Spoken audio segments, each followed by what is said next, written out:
Good morning, my darlings, and welcome to day 16. Oh, yes, don't I have a little treat for you? Well, Shadowfires by Dean Koontz. Oh my goodness me. This has it all and more. Definitely. In fact, if Roger Corman had ever got hold of this and turned it into a movie, it would have been a fantastic monster movie indeed. Now, let me tell you a little bit about Shadowfire because it's absolutely bonkers from start to finish and it's hysterical. It is, in essence, a horror movie, but it's also science fiction. It's touching on the realms of ridiculousness. It's hysterically funny and all round a schlocky B movie from the 50s.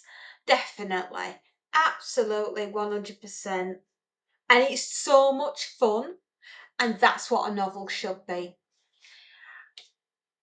And it has a little bit of the X-Files in it too, which is even more bonkers. But as I explained to you, you'll get it.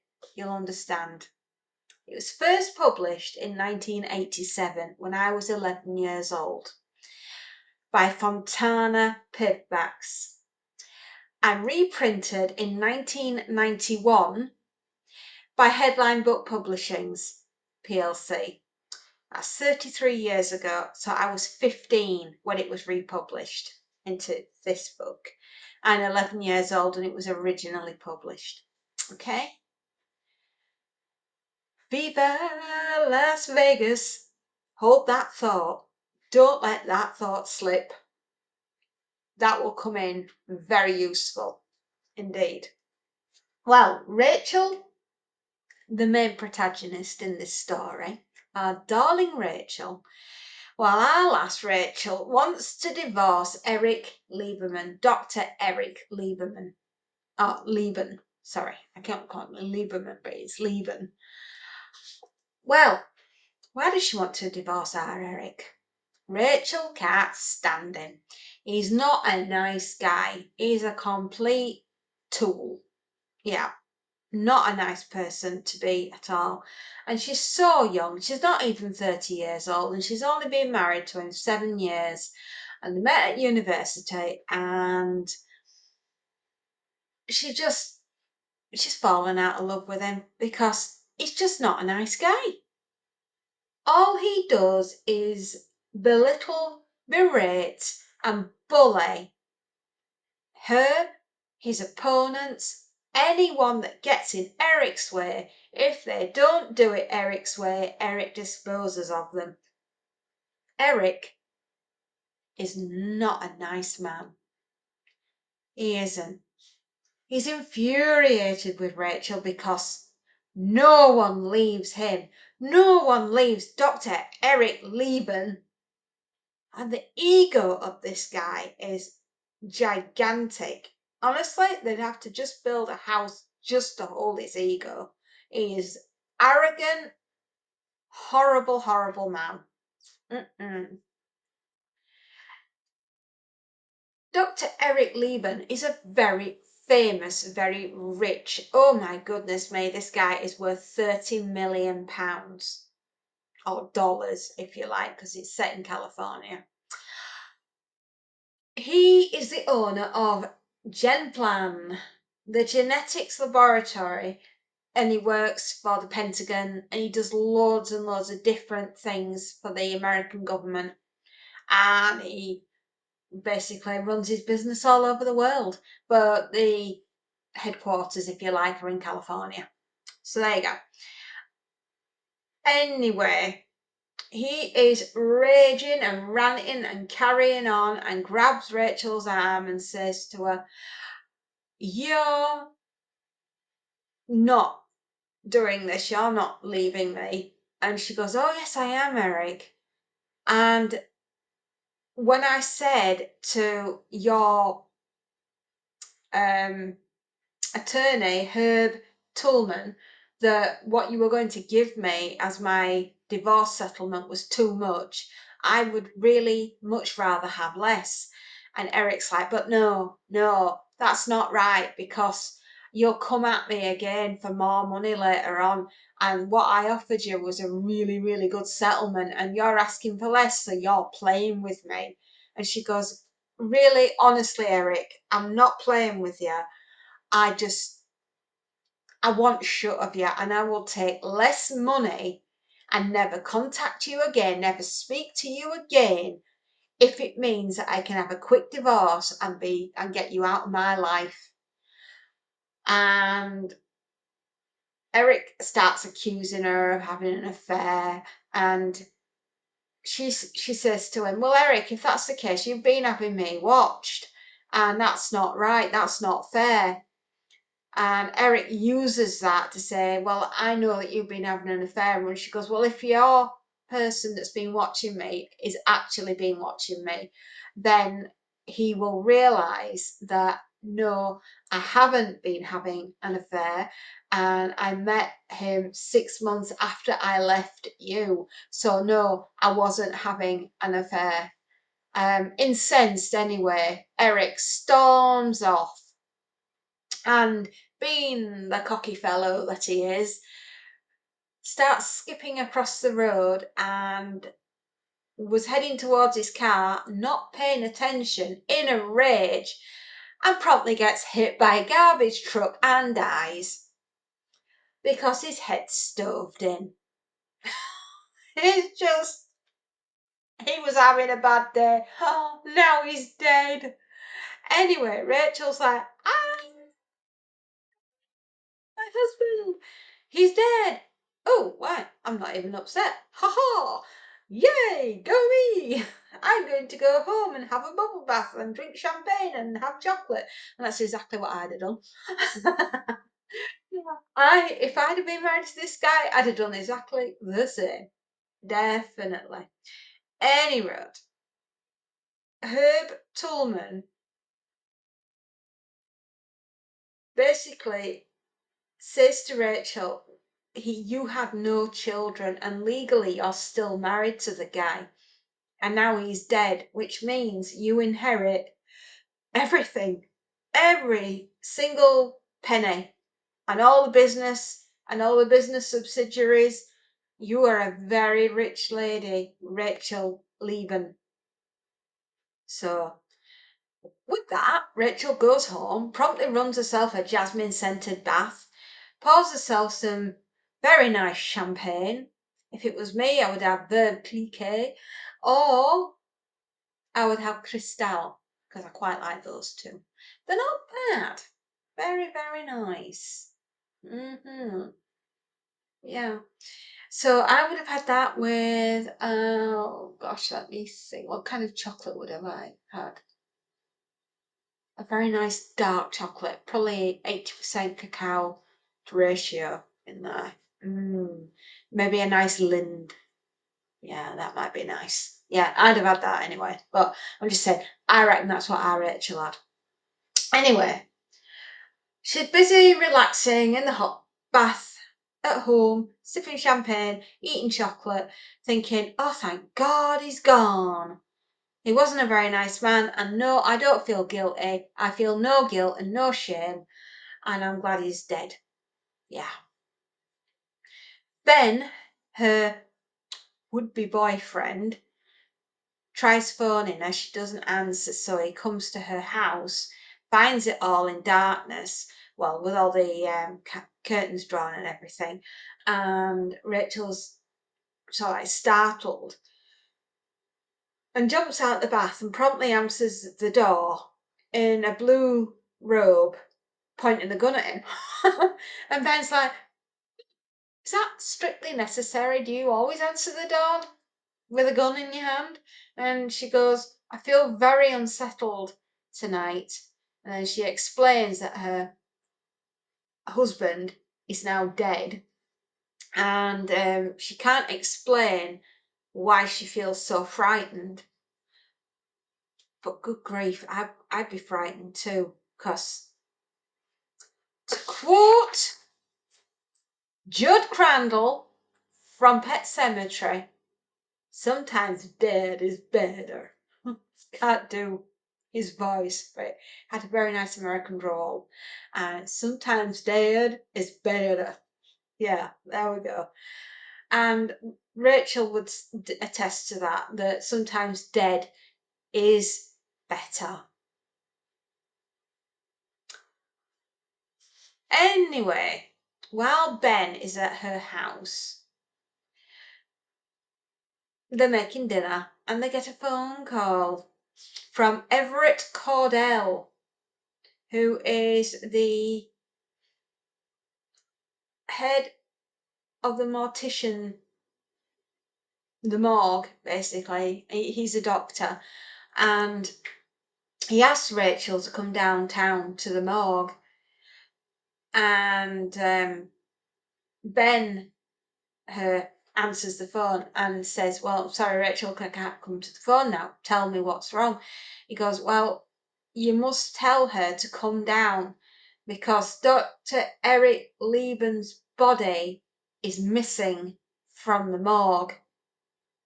And that's when everything goes to hell. Spectacularly. Yes. Now, as I will say, buckle up, Buttercup. Oh, yeah, we're going to Vegas. We certainly are. Well, actually, not before we check out Eric's house and find an abandoned car that's not his in the garage. And there is a pool of blood in the boot and one blue shoe, a woman's blue shoe. Later on, they were to find that woman's body in a dumpster downtown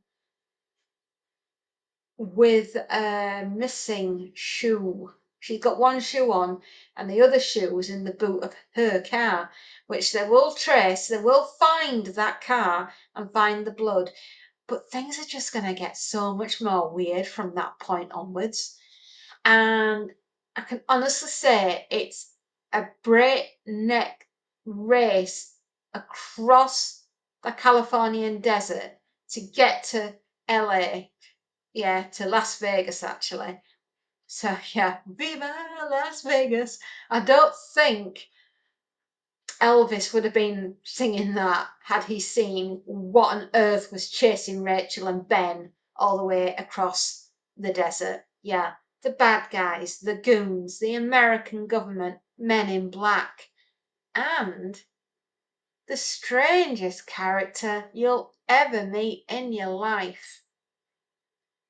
The outrageous zombie, Dr. Eric Leben. I know. Eric's not as dead as we are led to believe.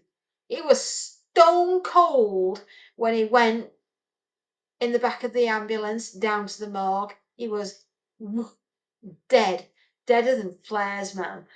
And during his time in the refrigerator, something happened to reanimate Eric. And he went on a very murderous shopping spree in order to regain functions of his body. Very, very strange. Anyway, Rachel will be thinking about Judd Crandall. Sometimes dead is better. I had to take that line from Pet Sematary because it suits this book so well. Oh my goodness me. I have to read you a couple of little bits and pieces from in here. I have to. They're just so good. A gasp of breath, a sudden death, the tale begun, the book of counted sorrows.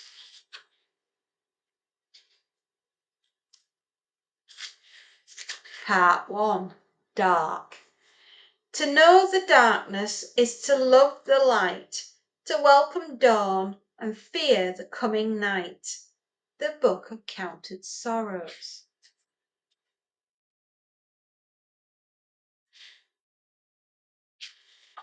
Now, we all know I mentioned Eric and zombies. Wow, that's weird. Chapter 16, In the Zombie Zone. Let's go on a little trip, kiddos. For part of the night he lay fully clothed on the bed in a cabin above Lake Arrowhead, in a condition deeper than sleep, deeper than coma, his body temperature steadily declining, his heart beating only 20 times a minute, blood barely circulating, drawing breath shallowly and only intermittently. Occasionally his respiration and heartbeat stopped entirely for periods as long as 10 or 15 minutes, during which the only life within him was at cellular level, although even that was not life as much as stasis, a strange twilight existence that no other man on earth had ever known. During those periods of suspended animation, with cells only slowly renewing themselves and performing their functions at a greatly reduced pace, the body was gathering energy for the next period of wakefulness and accelerated healing. He was healing at an astonishing rate. Hour by hour, almost visibly, his multitude of punctures and lacerations were scabbing over, closing up beneath the ugly bluish blackness of the bruises that he had suffered from the brutal impact with the garbage truck. Oh my God. There were already a visible yellow-blue arising as the blood from crushed capillaries was leached from the tissues. When he was awake, he could feel fragments of his broken skull pressing insistently into his brain. Come on, people. Even though medical wisdom held that the tissue of the brain was without nerve endings and therefore insensate,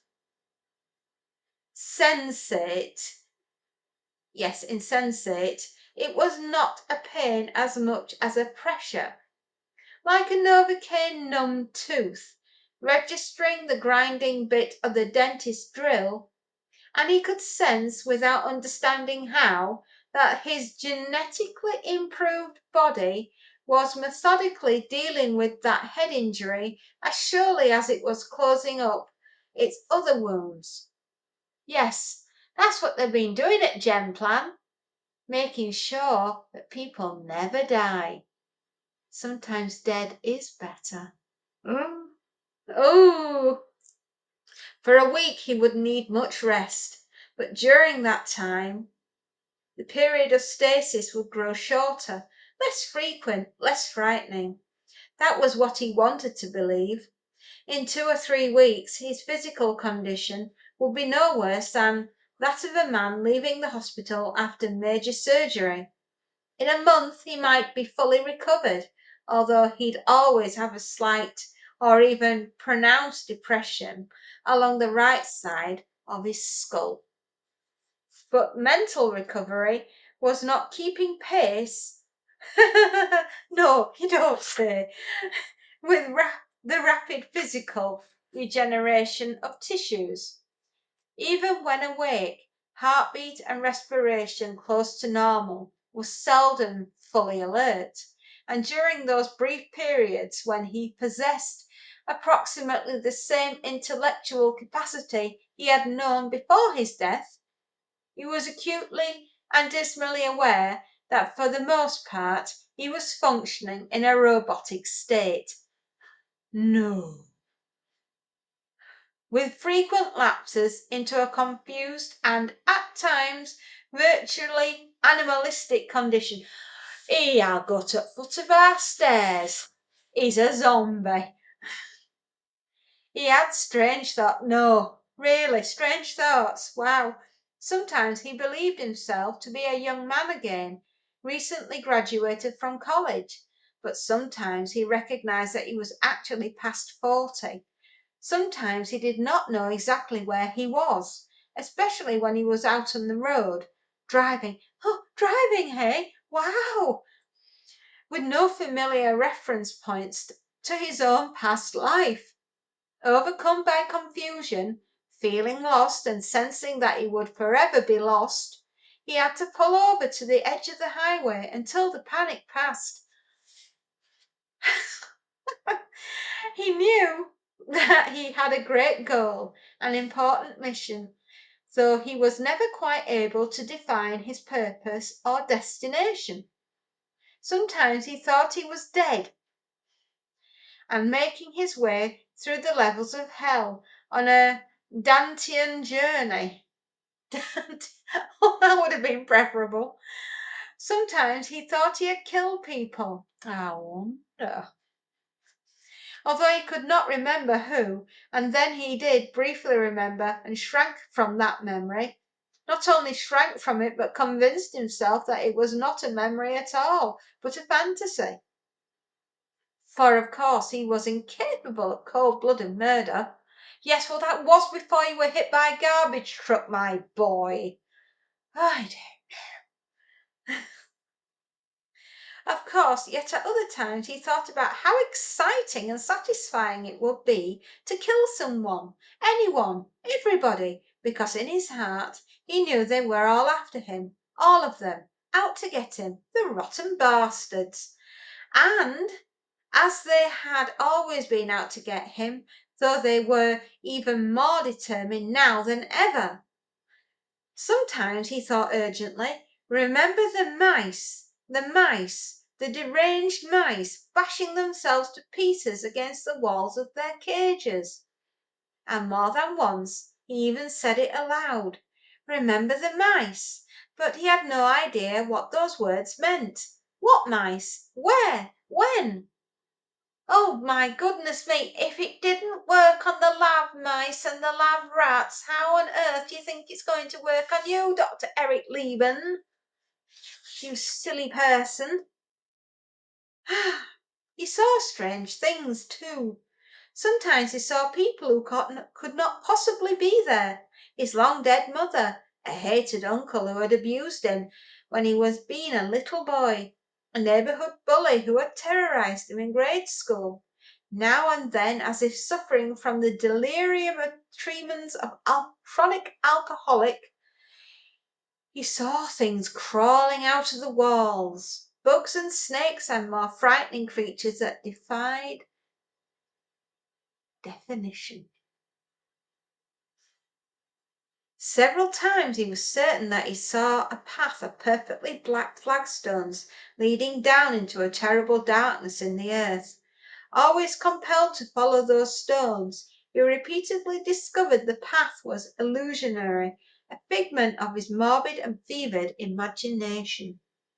Of all the apparitions and illusions that flickered past his eyes and through his damaged mind, the most unusual and the most disturbing were the Shadowfires.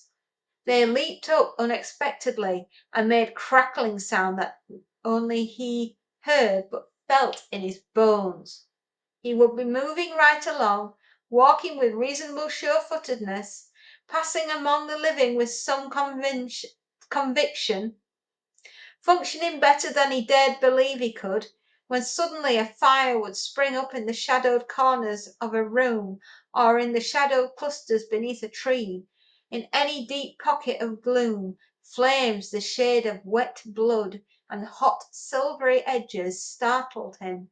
And when he looked close, he could see that nothing was burning, that the flames had erupted out of thin air and were fed by nothing whatsoever, as if the shadows themselves were burning and making excellent fuel in spite of their lack of sustenance.